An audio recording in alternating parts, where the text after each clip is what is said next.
சாஃப்டாக குண்டு குண்டா இனிப்பு கண்டு கார பணியாரம் எப்படி பண்ணுறதுன்னு பார்த்தா டம்ளர் பச்சரிசி, 1 டம்ளர் இட்லி அரிசி, 1/2 டம்ளர் உளுந்து, கொஞ்சமாக வெந்தயம் சேர்த்து நல்லா கழுவிட்டு 4 மணி நேரம் ஊற வச்சுக்கலாம். மிக்ஸி அல்லது கிரைண்டரில் அரைச்சி எடுத்துக்கலாம். அரைச்சி எடுத்ததுக்கப்புறமா உப்பு போட்டு கையை வச்சு நல்லா கரைச்சிக்கலாம். பணியாரத்துக்கு கொஞ்சம் கொரகரப்பாக அரைக்கணும்.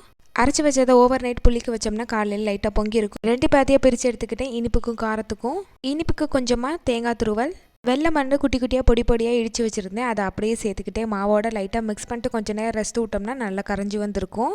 கார பணியாரத்துக்கு வெங்காயம் கட் பண்ணி வச்சுட்டு கடாயில் தாளிப்பு போட்டுட்டு வெங்காயம் பச்சை மிளகா லைட்டாக வதக்கிட்டு கார பணியாரத்தில் ஆட் பண்ணிக்கலாம்.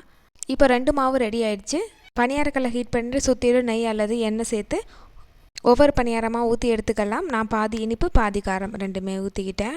லோ டு மீடியம் ஃப்ளேம்லேயே வச்சு 2 சைடுமே நல்லா வேக வச்சு எடுத்துக்கலாம்.